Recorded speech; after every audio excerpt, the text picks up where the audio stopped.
Cooper got open and caught it. Touchdown, Indiana.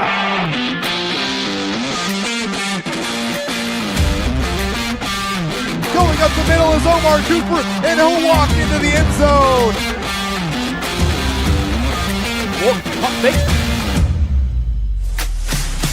Complete at the 47. Surratt with no one to beat.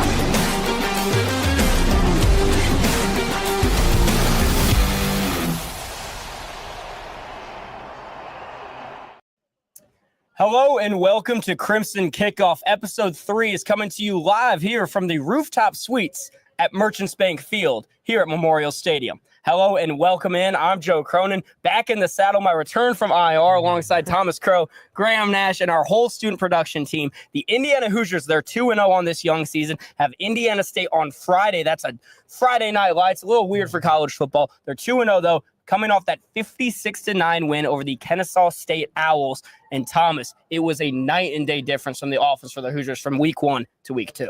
Yeah, the red zone especially. 7 for 7, all touchdowns in the red zone. They struggled a little bit week 1, got it figured out in week 2. And Graham, a lot of that goes to Fernando Mendoza and the guy you want to talk about. Yeah, Elijah Surratt, that connection was phenomenal. We're going to talk about it a lot. Let's show you a little bit of what happened for Elijah Surratt and the other receivers and running backs. A lot of good stuff happening in this ball game. Let's take a look, Thomas, at these highlights. Indiana coming off the 27-14 win against ODU. There's Lee Beebe Jr. We're going to talk about him too. This was the way the Hoosiers started on offense. Omar Cooper Jr. on the little hitch, finds space, runs it down inside the 10-yard line. Man, this was a hot way to start the ball game. And it was. Graham, they couldn't score running into the end zone last week. How about you give it to the 250-pounder Riley Nowakowski? Let him put his head down. He'll go and do it for you, no question. And then the connection we talked about, Mendoza, the high fade, high point that ball, Elijah Surratt. One of 3 touchdowns for Elijah Surratt in this ball game. That connection was beautiful. On defense for the Hoosiers, Amari Odom, the quarterback, gets swamped at the line. Ball came loose here, actually. The Indiana defense thought that they had a takeaway, but not quite. They said that the quarterback was down on the ground. It did, though, set up a really, really good couple of plays for Indiana afterwards. Yeah, and here's Lee Beebe. Led the Hoosiers both weeks in yards per carry. Gets into the end zone here for the Hoosiers' second rush touchdown of the day. Now, Omar Cooper, Graham, he didn't have the first 2 rushing touchdowns. He did have the most dramatic. 75 yards to the house for Omar Cooper Jr. Broke a couple tackles on his way to the end zone as well. He said right around here, he started to get tired. You can kind of see it, but he makes his way into the end zone, rolls through.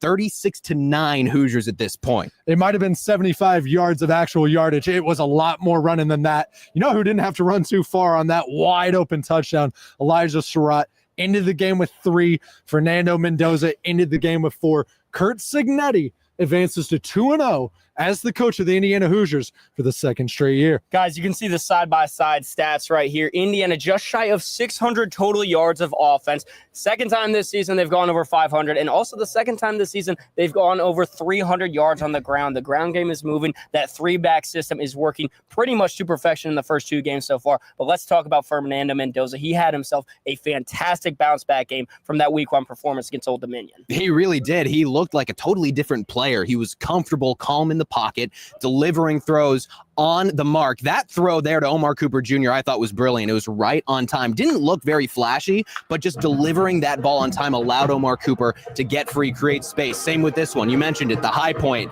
That connection was on the entire ball game. He just looked so much more comfortable in this game. Yeah, Graham, you said it, comfortable. I said that coming out of the show last week. Comfortable is my word of the week, and he got it done. His offensive line didn't make him have those happy feet this week. He looked a lot more calm in the pocket. He was able to settle down, find his reads, get in between the zones, and find 10 or 9 different receivers for receptions. This was a fun play right here. It was actually the last play of Fernando Mendoza's night. You see him scrambling out there, taking a bit of a hit on the sideline, draws a penalty. But this throw right here, it's his brother Alberto Mendoza. Perfect toss to Charlie Becker on the high fade.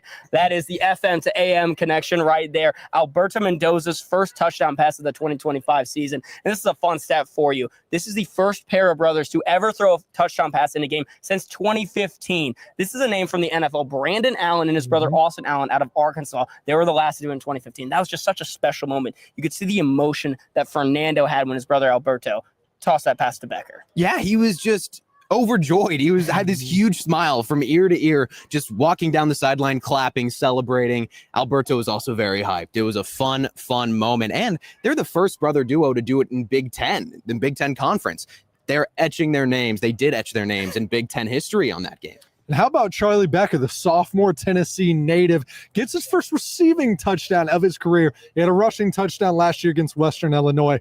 Now, he would have had a catch and a touchdown with Fernando Mendoza.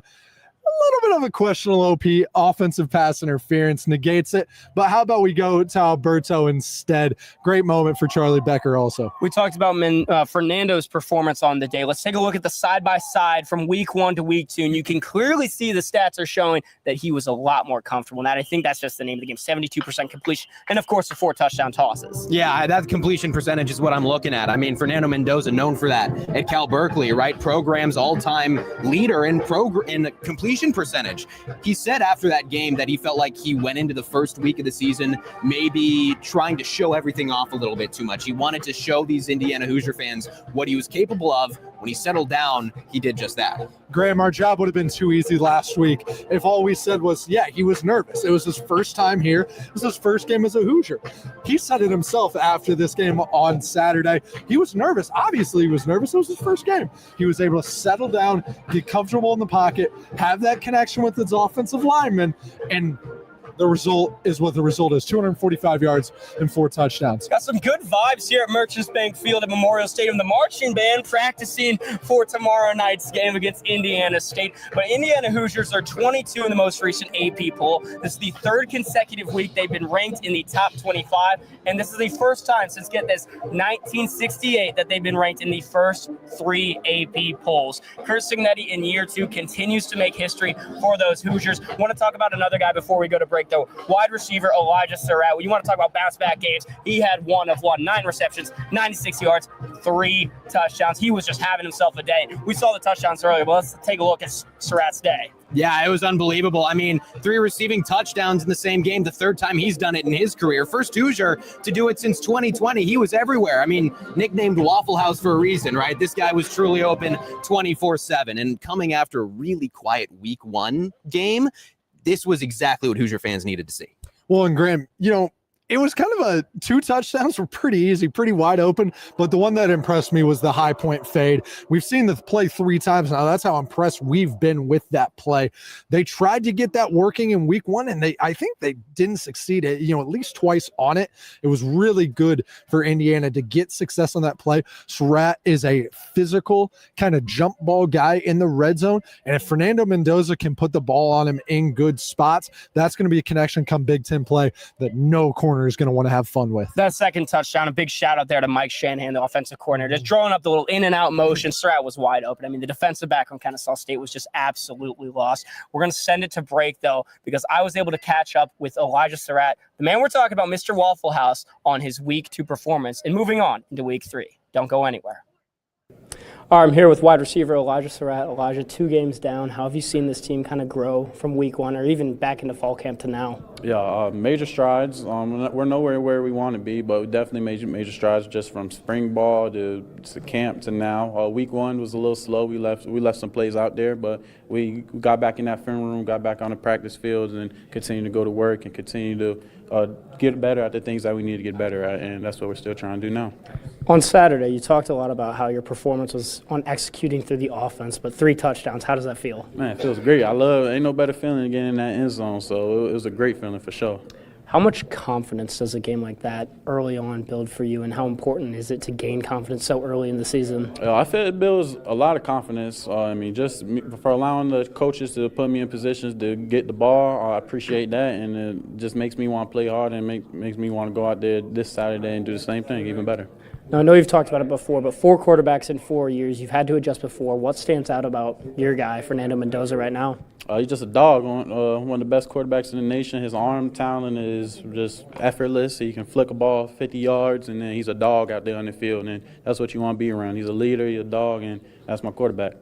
The times that Signetti's talked, whether it's been Mondays or after the games, he seemed frustrated this season that you guys haven't really played up to the standard quite yet. You've been around him. You know how he is. I mean, what have you noticed so far in these 2 weeks and about how this team can build throughout, this upcoming Friday game and then into Big Ten play? Really just the little things. That's something he preaches about a lot. So the guys coming from new programs, they may not be doing those same little things that Coach Sig preaches to us every single day. So it's really an everyday process with all of us, and we got to continue to get better at that.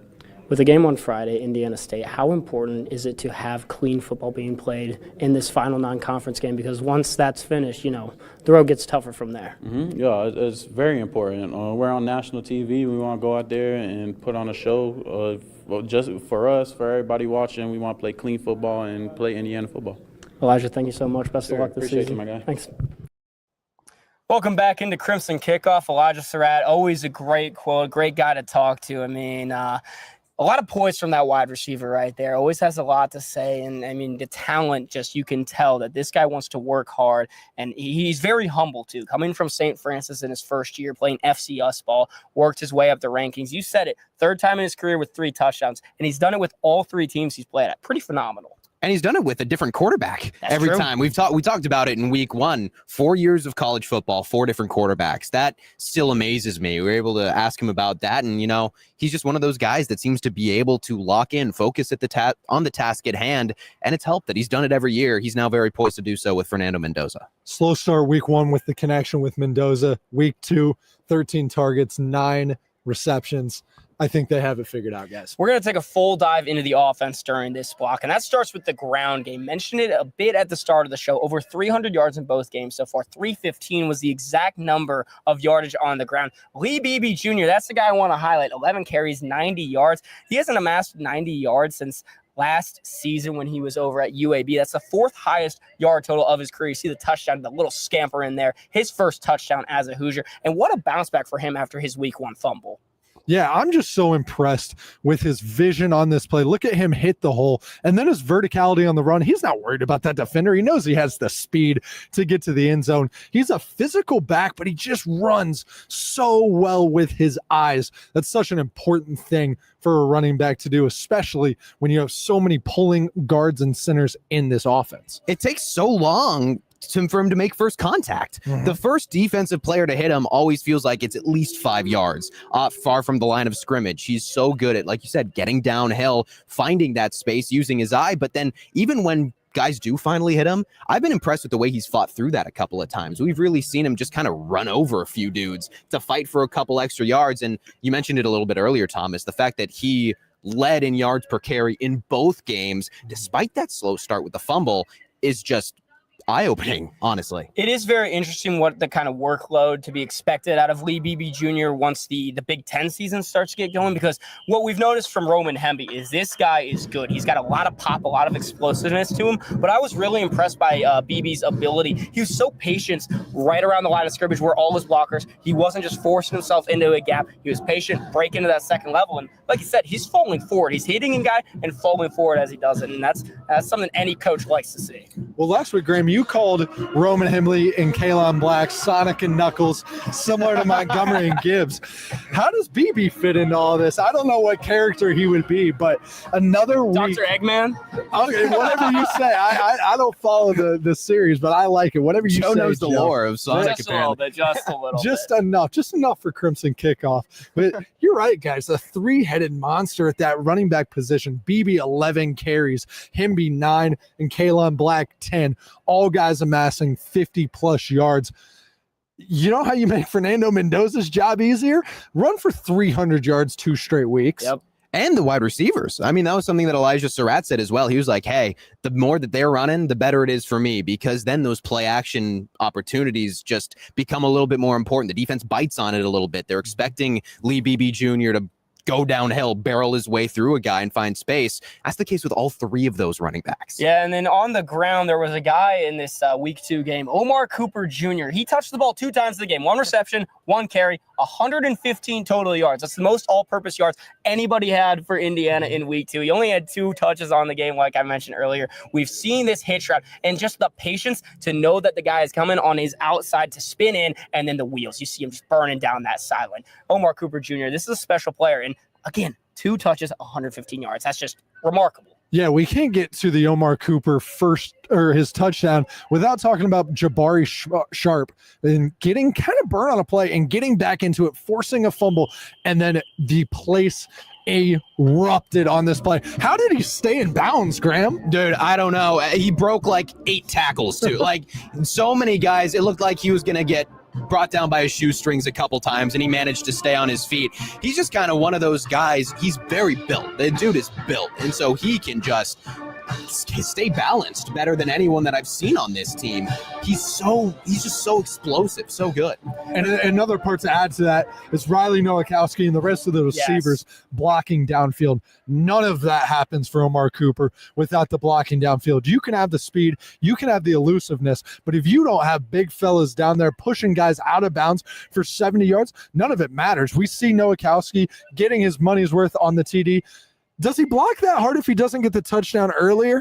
I don't know. I don't know. I mean, this is a guy, we talked to him in fall camp and just about what he likes to do. And this is the guy, he was like, I like blocking. I like putting my head down, putting someone in the turn. You could see there how hard it was to bring him down, just lowering the shoulder. This is a big dude, 6'2", but 250 pounds. That's a lot of man to bring down right there. Yeah, him and Holden Stays both gigantic tight ends, and you're going to see him at the bottom of the screen. He's pushing the defender out of bounds. I mean, that defender didn't have a chance. Oh, yeah. I mean, he is just moving him completely out of the way, and that's something that a coach loves to see. Riley Nowakowski was named by Curt Cignetti and this coaching staff as the Offensive Player of the Week, the really unsung hero in this game. Yeah, they put up 56 points, but he's doing the dirty work. Reminds his coaching staff a lot of last year's tight end, Zach Horton, because that's something that we saw. Zach Horton was putting down the blocks, lowering the shoulder. He'd get some with his hands, but, you know, the ability, the holes he'd create on those outside gaps, I mean, that's how you separate yourselves as a tight end. Yeah, it really is. And when we talked to him before the season, every time we brought up blocking, he just grinned. He was just like, got strangely happy about blocking. It was really, really funny and just fun to watch because he clearly has a passion for it. And then I love the way that the offense used him kind of as that fullback in that shotgun power eye, just let him barrel his way into the end zone when you've got a good running back. I think it was Hemby behind that could really just take it in easily. They give it to Nowakowski, first touchdown as an Indiana Hoosier. It was a cool moment. Now, is that something that you guys see them doing more often, having the 2 big tight ends getting carries at the goal line? Week 1, all they did was give it to the running backs, and it didn't work in the red zone. Here they give it to Nowakowski. There was no question. Is that something you think Shanahan's going to integrate more into the offense? I think they could implement it more. I think Kalen Black in those goal-to-go situations is going to be the primary option. I mean, this is just a built guy when Hemby and BB Moore have kind of got that elusiveness, the pop, the acceleration. But Kalen Black isn't afraid to lower his shoulder. But I think a secondary option, having Riley Nowakowski, I mean, you get him 5 yards downhill. I don't think you want to be a linebacker, defensive back in his way. I want to shout out something. Riley Nowakowski, that was his first touchdown since the 2020 season. This is a fullback turned linebacker, or a linebacker turned fullback, turned tight end in his days in Wisconsin. And another guy also had his first touchdown since the 2020 season, E.J. Williams. Have to shout this out. What a moment for E.J. Williams. Caught his first touchdown pass since the 2020 season when he was over at Clemson. Yeah, Joe, he was at Clemson. Trevor Lawrence threw him that pass, I think. I don't know that for sure, but I mean, that's an insane step. 5 years removed. That shows what college football looks like now. 5 years removed, you can be at a different school, catch a touchdown. Sure. Yeah, and also impressive because of how, frankly, good he's looked through these first couple of games. He's 8 for 14 on the season, that being catches and targets. 14 targets, 8 catches. First game against ODU, targeted 9 times, caught 5 of them. all of those in the first half. I think he can be a really good option if maybe Elijah Surratt isn't having a great day like we saw against ODU. Clearly, Fernando Mendoza was comfortable going to him in a couple situations when the connection wasn't there with Surratt. I think E.J. Williams Jr. could be a really, really good target. He's a lengthy receiver. He's got a lot of reach. I mean, Fernando Mendoza, he just zipped that ball in there on the slant to find Williams. And I mean, this is a guy who's really just getting started early into the season. Yeah, and guys, to hit one more thing on the offense, last year compared to this year, I think there are even more developed and talented skill players on this offense. Indiana had a great offense last year, but I mean, the three-headed monster at running back and a trio at receiver, plus the two tight ends, and Mendoza can do so many things with his legs. Guys, I think this offense has even more skill than the last year's did.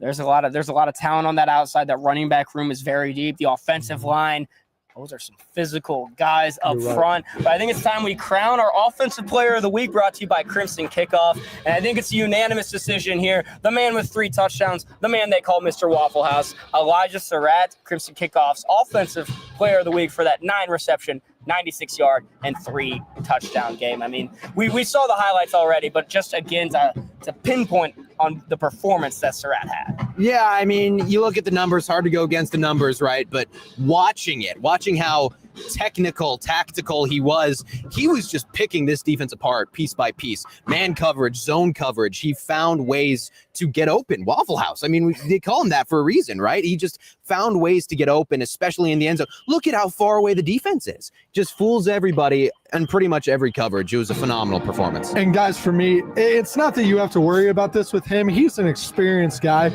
but to bounce back from week 1, I think getting away from that adversity, saying, hey, week 1 won my week.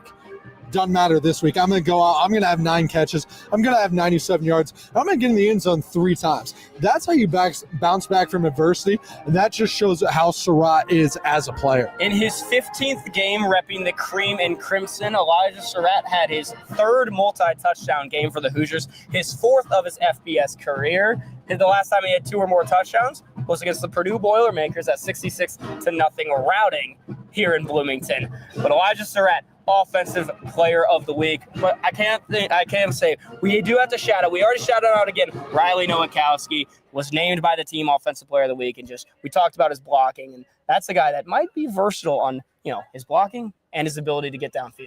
Yeah, I totally agree. I mean, the blocking was what really stuck out, right? He was giving his A+ effort every single time, and that's what those kind of players often do, right? You go to a program like Wisconsin, change positions a lot. You're kind of out to show that you have what it takes to be an impactful player. He clearly has that confidence in himself, wants to go show it. I think he did exactly that with this performance. Well, you guys want to talk about all the skill players all the time. I'm not getting out of this segment without shouting out the offensive line. Yeah. You don't run for 300-plus yards, again, not have your quarterback get sacked, again, without the offensive line. Absolutely. We're going to wrap up this offensive segment, head into the defense when we come back. But first, our very own Grace Jeffer has a very important update on the injury report heading into this Week 3 matchup against the Indiana State Sycamores. With Big Ten Conference play on the horizon, it's been very exciting here in Bloomington. At Week 3, here are the Indiana football player injuries that you should know about. Indiana football 6th-year senior safety Bryson Bonds underwent a season-ending knee injury in the late second quarter of the season opener against Old Dominion. He was seen using crutches on the sidelines with a black sleeve on his right leg. Bonds is the longest tenured player on Indiana's roster, having been with the Hoosiers since 2020. This was the Fort Worth's native's last year of eligibility. However, he should be able to get a hardship waiver if interested. Moving on to freshman safety Byron Baldwin Jr. The Baltimore native missed the season opener against Old Dominion with an undisclosed injury. Head coach Curt Cignetti says that he is being taken day by day. He came into the program as Indiana's top recruit for the 2025 class. Senior punter Mitch McCarthy suffered an undisclosed injury during the home opener after his 47-yard punt attempt. The former UCF player, according to Cignetti in a press conference on Monday, has got a little bit of an issue. Also, he commented on sophomore kicker Quinn Warren, who has now added punt duties, saying that he is a really good prospect. We've always had a lot of confidence in Quinn. Warren has stepped in for McCarthy in the games against both Old Dominion and Kennesaw State. I love just, it sounds funny, but I just love kicking footballs. So for me, it's never a chore to come out and kick. It's always, how can I better myself from the day before? What can I tweak? Because you can always get better. Even with these injuries, the Hoosiers will adjust as they gear up to play Indiana State on Friday night here at Merchants Bank Field in Memorial Stadium. For IUS TV Sports, I'm Grace Jeffer. Thank you, Grace. Definitely some key injuries to look out for. I mean, Bryson Bonds out for the season with that knee injury. The freshman Byron Baldwin hasn't even seen the field, and he was expected to as that true freshman, that four-star recruit, and losing your starting punter, never something you want to see. Quinn Warren's doing a solid job filling in. But let's talk about the defense. Let's talk about the safety room, because this is something that on Monday and even on Saturday after the Kennesaw State game, Curt Cignetti was emphasizing that there were gaps in the defense. They allowed 8 big plays, which quantifies as a 15-plus yard passing down or a 10-plus rush. 10-plus yard rush. And you saw a couple times in that Kennesaw State game, Amari Odom was able to find guys down the field. It looked like there was a lot of miscommunication on the back end. Yeah, Joe, receptions of 32, 38, and 21 yards against a team that you're beating by a large margin. That is obviously Coach Curt Cignetti is going to be critical on a lot of stuff. But that's something to really actually be critical on. Absolutely. I mean, you can't allow that. I understand that there's a little bit of confusion at what's going on in the secondary, but that's just too many. And it was interesting because Sig said that the message was getting there. The play call was getting there. Fisher was telling everyone, where to go, where to be. And the safeties were still just kind of having trouble getting to their spot. Another interesting thing that I want to point out that Coach Cignetti said was he felt like these two teams, ODU and Kennesaw State, were some of the fastest that they'd face this entire season in terms of getting lined up and getting ready to go. I mean, we saw that with Kennesaw State. They moved pretty rapidly right out of the gate. Cignetti did say, previewing the Kennesaw State game, that they kind of run that blitzing tempo, getting up to the line, moving quickly. And they showed that. And I think that's where some of the miscommunications come into play. But that was asked on Monday about the communication. And Cignetti said that Bryant Haynes was getting his calls into Aiden Fisher. Fisher had everyone lined up, but just seemed like things were scattered. And the safeties that we've seen so far, it's been Lewis Moore, Amari Farrell, and then that starting rover, Devon Boykin. And then obviously those injuries. It's a thin position room right now. The group's done all right, especially those starters. We'll touch on some of the positives here. But, as the season goes along, you don't want a room like that being so thin. And there's some very good quarterbacks in the Big Ten. I mean, there's one coming up in just 1 week. Yeah, it's going to be interesting, especially because those 3 guys have all played 97% of snaps already this season on defense. You don't want those guys getting gassed out. You don't want them getting tired, which could be what happens if you don't have the ability to sub someone else in that you're confident in. At a position that is already so low in depth, we have to hit on Lewis Moore. Came out this week. Lewis Moore was supposed to have his hearing on Wednesday. It was pushed back 2 weeks because of a motion to dismiss the case on the grounds that Dallas County lacks the jurisdiction. We'll find that out in 2 weeks. He is eligible, however, to play against Indiana State and against Illinois. Guys, he's had an interception in both games. He's leading the team in tackles. Losing Lewis Moore, for a position that is already so low on depth, that'd be detrimental. You can see that pass there, really right into Moore's arms. That looked more like a miscommunication from Odom, but good for Lewis Moore. He's been playing pretty solid from that position. He leads the team in tackles through these first 2 games, and if he's not able to play down that Big Ten stretch, that is going to be a huge blow. This team is definitely going to need Byron Baldwin Jr. back if he can get healthy. And again, that's a true freshman playing. So just the expectation out of him is going to be just so much higher, especially if Moore's gone. Yeah, I agree. And the thing as well is that Lewis Moore, he's got more in the tank. He's got 4 career 10 tackle games, 1 in 2024, 3 in 2023. He's had 7 tackles in both of the first 2.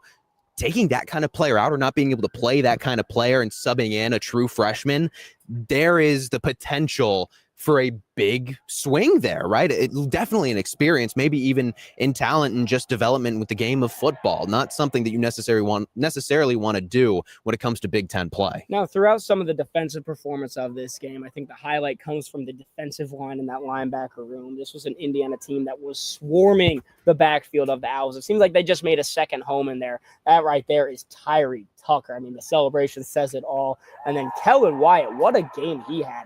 Hitting hard, getting to his spot. The Maryland transfer was deemed the team's defensive player of the week, had himself a day. We saw this highlight earlier, thought it was a punch out. Kellen Wyatt again putting his head down, just making some big plays. And Kellen Wyatt, he had a couple miscommunications in the first game against Old Dominion. That's when Colton Joseph was able to take one of his touchdown runs to the house. This week, he stepped up and made some big plays. Yeah, he did. And it's good to see because Mikhail Kamara has not really had the start to the season that he would like. So someone has been needing to fill those shoes, and Kellen Wyatt did just that. I mean, the 9 tackles, 2.5 for loss. It was a really, really good performance. And, you know, not having your guy that you expected to really be the sack threat early on in the season, it's good for Indiana that Wyatt has seemed to step into that kind of position. And now 14 tackles for loss. Not all of them were the defensive line, but most of them were, guys. Yeah. 14 tackles for loss is a lot. That's 14 plays of an offense getting behind the sticks. That's how you win football games, especially in the Big Ten with how the play is here. Now, I want to talk about the pace for a minute. We did talk to some of the defensive linemen about how the pace of play, how the no huddle, how the speed in week 1 and 2 affected them. Joe, you were there. What did you think from their responses of how it kind of got them flustered, but they were able to come back from it? I mean, there was a play where they really did come back from it, and that it was Jamari Sharp. Honestly, probably the play of the game. Mm-hmm. And it was on the defensive end. We've kind of been harping on the secondary, maybe not doing anything, but Jamari Sharp was confused, and he looked visibly confused as Amari Odin floated a pass over to Lyndon Rivari. Mm-hmm. Sharp hightailed it back and just ripped it from him. I haven't seen that since like Jamal Adams did that to Daniel Jones. And what was that, Thursday Night Football years ago? Here's the play right here. Odom wide open. You can see slow that Jamari Sharp throws his hands up and just rips it. When the pass is first completed to Rivari, Sharp looks confused that there's a clear miscommunication, but that is the type of hustle, that is the type of presence right there that coaches love to see, and that's how you just get a team fired up. And that moment right there turned around this game on its head. It was that moment where Indiana was like, okay, they can go and win by 40 plus. Graham, you know what you call that on the field? What? Weight room. That's what that was. He got the speed to get back to him and then just ripped it out of his hands. Now, it was a little bit of a blind spot. I'll give the receiver a little bit of credit, but when he got there, yeah, you gotta tuck that thing a little better. But hey, when you got Sharp coming in at you and he's ripping like that, it doesn't matter if you got the ball with glue on it. He's taking that ball, then it set up the Omar Cooper touchdown. The ball didn't touch the ground. He just like grabbed it. He was like, "Thank you." Like, I'll take that. That's mine. I appreciate you for handing me. It was a little meaner than that. Yeah, definitely. Yeah, no, that was exactly how he said it. Yes, thank you. It's hard to tell, but if you go back and watch that highlight, the moment Rivari catches it, you can see Sharp have his arms out and he's kind of looking around like, how is he open? Mm-hmm. So clearly something was wrong, and that clearly wasn't on Sharp. I don't think that was on Sharp. I think that was on that back end again with some of those safety miscommunications. And it's just a moment like that where, get the ball back, turn this game on its head. But as Bryant Haynes, how could you not love that play more? Oh, absolutely. Yeah. Miscommunication, don't love that. But the guys get it figured out. Hustle plays, getting back into the play, using your body, using your strength, and getting your offense a chance to go out there and score. Bryant Haynes had to have been over the moon about that play. That's truly playing until the whistle, and it's something that, like we've said, any coach would love. Bryant Haynes especially, and his guy, Aiden Fisher, he had himself a very good game. He's had a good start to this season. We knew he would. This is a guy who's a preseason All-Big Ten first-team nominee. He was All-Big Ten last season. This is the leading tackler in the Big Ten, leading a returning tackler in the Big Ten Conference, Aiden Fisher, 2.5 tackles for loss, got a sack on the day.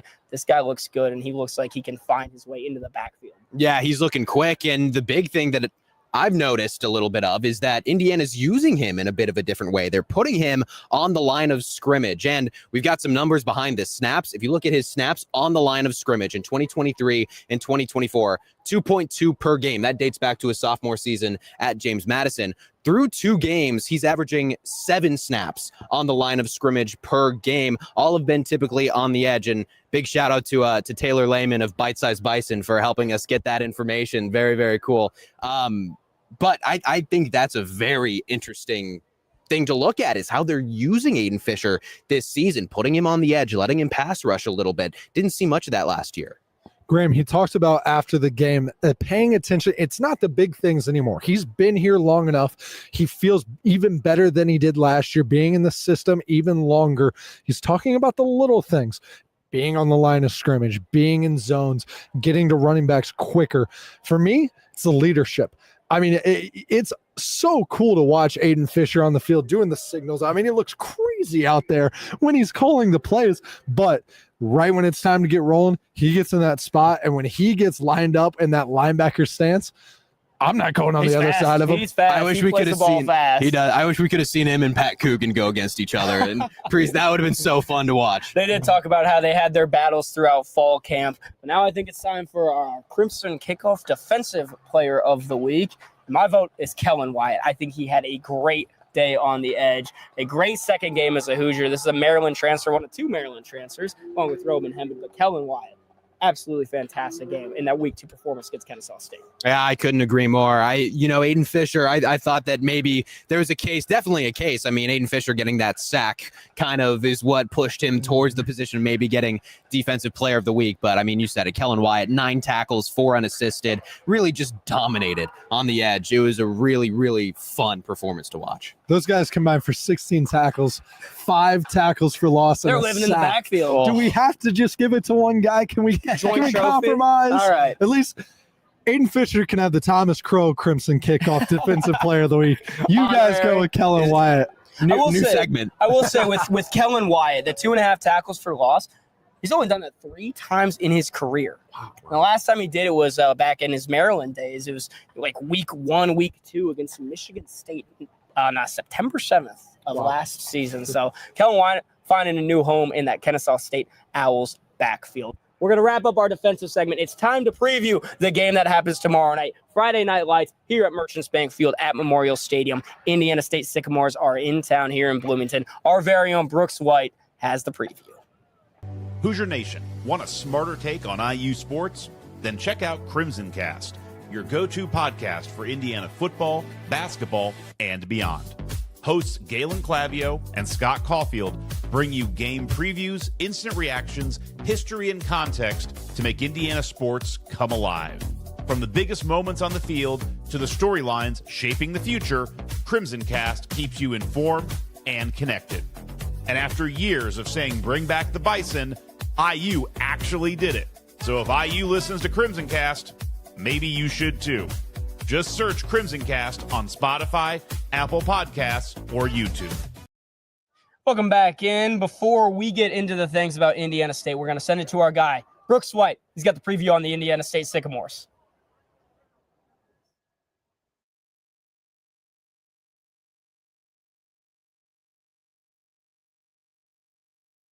But let's talk about Indiana State a little bit, guys.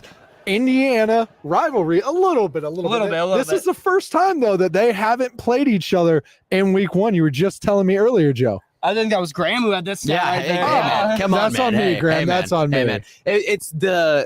So they've played each other 7 times. This will be the 8th time that they go up against each other. It's the 3rd time that it will not be a week 1 matchup. Most recently, I want to say, or the most recent time that both teams have had 2 games leading into this matchup was 2003. Wow. I don't know about you guys. That was a while ago. That was the year I was born. I was born in 2003 as well. Let's go. Look at us. 2003. I was 2003. Oh, you were? Yeah. Okay. I'll give you. Yeah. All 2003. There we go. 2003. I was. Yes, really? I was 2000. Yes. Graham is the residential old person on our show. Yeah. Unfortunately. Okay, but this is the 8th all-time meeting between the Sycamores and the Hoosiers. Indiana is a perfect 7-0 against the Sycamores. Last time out was 2023 in the Tom Allen era. That was a weird game, right? Jalen Lucas, now Florida State Seminole. Look at him. The speed that this guy had just finding his way into the end zone. This game was fun, obviously. I think this one, again, was a Friday Night Lights. But Indiana State just really proved no chance. They had 1 score on the game. There's Omar Cooper Jr. back in the day. Bouncing again was Jalen Lucas. I mean, what a game Lucas had. This guy had so much promise. He was an All-American kick returner after his freshman season. Yeah, look at the speed on that play. Wow, just got blown up there. What a catch on the near side. Indiana kind of dominated this game. And look, is that Taven Jackson into the end zone? Taven Jackson, now a UCF Golden Knight? Mm-hmm. Wow. What a change that 2 seasons make for Indiana. Yep, never a chance. Yeah. Throwing it into triple coverage in the red zone.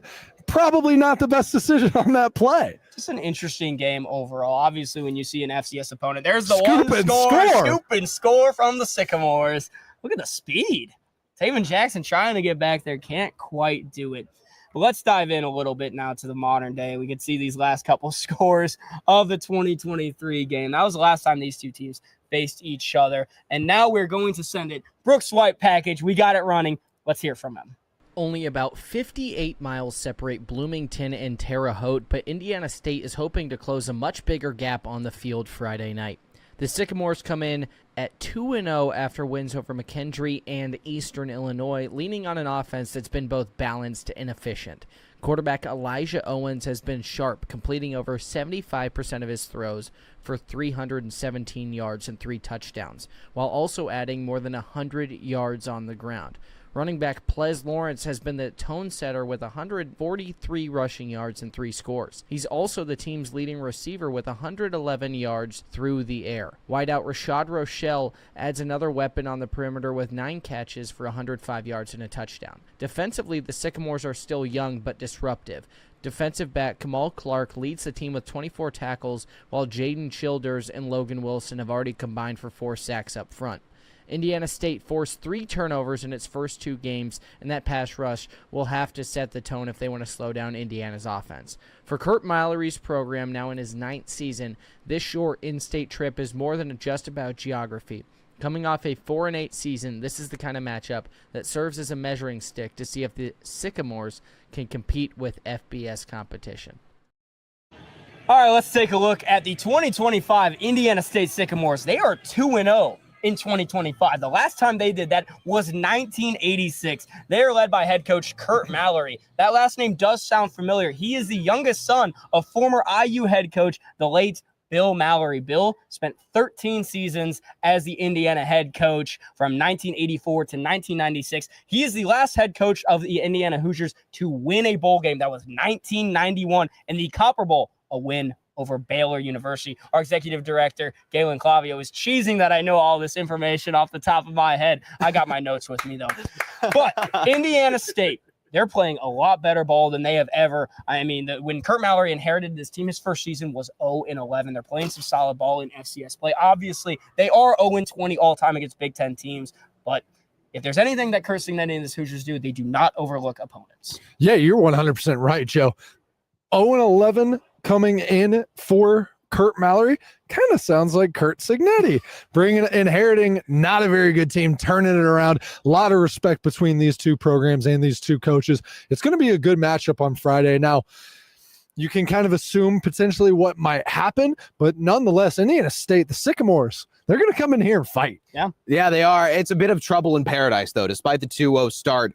Starting quarterback is down and out. Yes. Elijah Owens is hurt for the Indiana State Sycamores. He had a really, really strong start to the season. Was 19 for 27 through the air against McKendree for 250 yards, 2 touchdowns, and 1 pick. The issue in this game, he was sacked 5 times. So he really kind of took a beating before suffering that collarbone injury in the second game of the season against Eastern Illinois. We will not be seeing Elijah Owens repping up for Indiana State on Friday. Instead, we'll be seeing Keegan Patterson as the backup, and he really had a solid outing against Eastern Illinois in that second win for the Sycamores. Threw for just over 100 yards through the air, 2 touchdowns through the air, but this is a guy that has some dual threat capability. 5 rushing attempts on the day, 78 total yards. Does that remind you of anyone week 1? Maybe Colton Joseph? Do you see any potential threat from the legs of Keegan Patterson here? I'm seeing it as we're watching these highlights, guys. Look at that ball. I mean, that's incredible. That was in stride. They just ran a read option with the quarterback going right up the middle. That looked like week 1. Indiana has not played great against the mobile quarterbacks so far this year. This is a chance for them to get right before they get to Luke Altmaier in Illinois. This is a game that Bryant Haynes really, really needs to key in. Hey, we're not letting a quarterback use his legs and his arms against us. We're going to have to shut them both down. Roman Hemby and Elijah Surratt talked to the media on Tuesday, and when they were asked about this game, I think the big thing that they mentioned was like, it's all focus on the now. Mm-hmm. And obviously that is probably trickled down from the top. You got to focus on the next play in front of you. But the mindset has to be go win on Friday, because if you overlook for one moment, it could be disastrous. Yeah, I mean, you're right, Joe. It could be disastrous. And they do have to keep their eyes on the prize. But, Graham, do you really think Illinois is not seeping into the back of their minds a little bit? Do you think Coach Cignetti has punched that into them so much, or you think it's seeping in a little? You got to think about Illinois. Yeah. You got to think about Illinois. I mean, the position that the Fighting Illini are in right now, coming to Indiana, to Memorial Stadium, it's going to be a primetime game. Mm-hmm. That alone, I think, is enough to maybe sneak something into the back of the mind. But I think, I think we're kind of overselling it. Even if it is, I don't know if there's going to be a problem for the Indiana Hoosiers. Yeah. They've played at a different level. We saw them maybe not have the best day against ODU. They still won by 13. At the end of the day, I think that it's going to be pretty smooth sailing for Indiana and the defense, despite the dual threat quarterback. I think the biggest thing for the Hoosiers when they look at this FCS opponent is to play clean football. Yep. They want the drives that Fernando Mendoza's playing. They want him probably at the 70 to 75% completion. They probably want the running backs 5 to 7 yards on the ground per carry. They want the receivers not dropping. They want not busted coverage, because they want everything tight and clean for next week's game. And we will talk all about Illinois next week. We'll have a full deep dive onto the Fighting Illini. But right now, it's the Indiana State Sycamores. Joe, I think it's simple. I think you want Fernando Mendoza sitting somewhere in the 18 to 25, 245-yard, 4-touchdown range. You want your running backs going just above 310 yards. You don't want Mendoza to get sacked. You don't want him to throw interceptions. You don't want him to have fumbles. And you want to have, I'd say, somewhere in the 14 tackle for loss range. You want to get to the quarterback 2 times. Guys, if you know what I'm going with here, I'm going exactly what happened against Kennesaw State. You want to play clean football, very simply.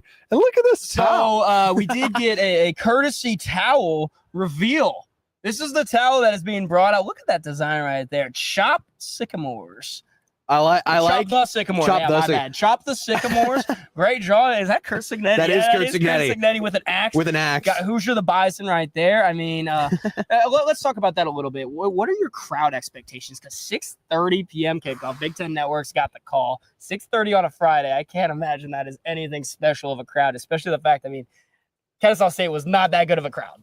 I think Graham should hit on this. I think it's going to be a great crowd. I think really? they're going to, yes, I think it's going to be rowdy, because let me tell you why. Let me get to why, Joe Cronin. Because Indiana men's soccer, that's number 1 in the nation, is playing Saturday night. I think that there could be a 1-2 punch, people going to both, make it like a weekend thing where, there was the whole thing in May. Oh man, I'm showing some lack of knowledge here of when the Indy 500 is. It's May. It's the end of May. I'm sorry. I'm sorry. That's what I was thinking. And then I forgot. But I got it right. I said May. You might have to walk off. I did say Graham is not from Indiana. I'm not from Indiana. Wow. People are panicking. I'm not from Indiana. But what I'm getting, where I'm going with this, is that there was the whole go to the Indy 500, go to the Pacers playoff game. This is not comparable. I think it can be. Come for Kurt Cignetti, stay for Todd Yeagley. Precisely. That's what you're getting at. He gets it. We're going to hint at a little bit of soccer talk at the very end of our show, but before we get to that, let's make some score predictions, because that's always fun to do. The Indiana Hoosiers and the Indiana State Sycamores, 6:30 kickoff, Big Ten Network. Thomas, would you like to get us going? Yeah, I will. Indiana State only scores 3 points. I have not even really been all that close with my predictions. At one point, I went 67-3. I'm going to go with 63-3. Hoosiers win it.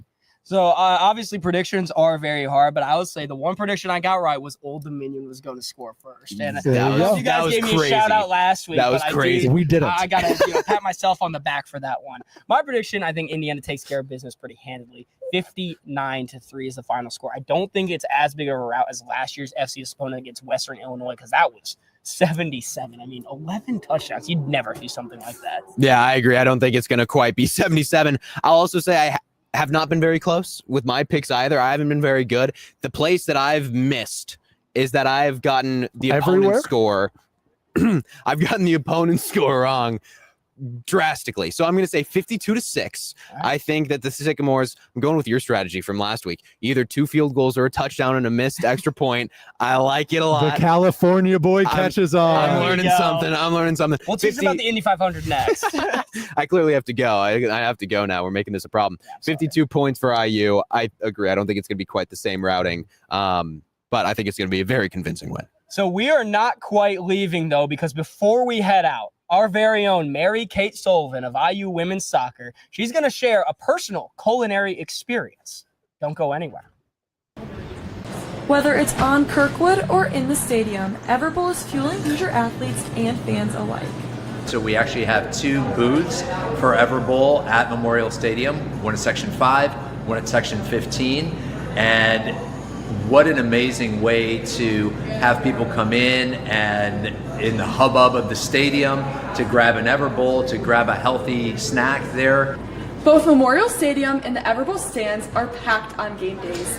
Everbowl, located on Kirkwood, has a commitment to connecting athletes with the community. Football, Jack Greer, awesome kid. We've got amazing people here from other sports. Sure, we do a couple things. At least once a quarter, we have events where we have them all here in the restaurant, and we do some fun things with them. We launch new products. They get to try them first, and then also we give opportunities to serve the community. So we like to do like helping out at a local food bank, and other opportunities that we have. There was a back to school program we did, and we had a bunch of our athletes show up for that, which was super fun. Next time you're at Memorial Stadium, make sure to check out stands 5 and 15 to get your Everbowl. For IUS TV Sports, I'm Mary Kate Sullivan. Thank you, Mary Kate. The MK Bowl available at Everbowl on Kirkwood in Bloomington. Indiana Women's Soccer, they got their Big Ten opener also tomorrow night on Friday, 7 p.m. in Urbana-Champaign, Illinois. That's going to be a tough one. Great soccer weekend. You talk about the top-ranked men's soccer team. They got their Big Ten opener, 8 p.m. on Saturday. Little flip-flop for men's soccer and football. But before we go, we got our bibs. Let's get a taste test. We got our very own Grace Lesher and Grace Jeffer. They are providing us the MK Bowl to eat on Crimson Kickoff Live. So what's going to happen, I'm going to have the boys. They're going to try it out. I'm going to give them the review. Then I'm going to try it out and give my review. So let's get this. Let's talk about the ingredients in this first. We got bananas, strawberries. What else is in there? We got some granola. It's an acai basil, Nutella. This is where we get careful with the bibs. I mean, look at that. Graham, let's give that a go. I mean, that looks great. I mean, that looks – yeah, let's This is phenomenal. It's better than MK. Joe. I'm wearing a white shirt. Mom, I have a Tide stick with me. I promise. We got our bibs. This is pure etiquette right here at its finest. I mean, this looks good. Yeah, I'm going to get a bite here. Oh, this is good. I took this from you mid-bite. That was a bad choice. All right, get the banana and the Nutella. Don't hand the mic to me. I'm not taking it. Oh, it's really good. Thoughts? Oh, he likes it.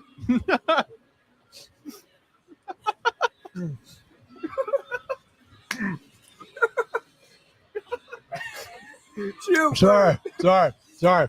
I do have to apologize to MK. Me and MK had a conversation in class yesterday, and very poorly on my part, I admitted to her that I know nothing about soccer. MK, I will give you credit. You do know how to make a bowl. The MK Bowl is fantastic. The MK Bowl is very good. Honestly, I'm going to rate this an 8.5 out of 10. Everbowl giving us this was great. Shout out to Grace Lesher, Grace Jeffer. They picked it up, brought it to us on set here at Crimson Kickoff. We got some eating to do. Our stomachs are getting hungry. What time it is? It's pushing 9 p.m. All the bananas. The jacket's coming off. This guy's sweating from his food. Make sure that shirt doesn't get wet, Thomas. That is going to wrap up episode 3 of Crimson Kickoff. We'll be back here next Thursday talking all things IU versus Illinois. That's going to be a huge show. But for Graham Nash, Thomas Crow, our entire student production crew, I'm Joe Cronin, live from Merchants Bank at Merchants Bank Field at Memorial Stadium, saying so long. I'm going to dig in. Farewell.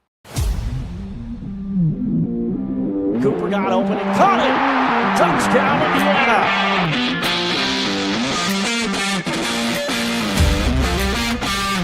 Going up the middle is Omar Cooper, and he'll walk into the end zone.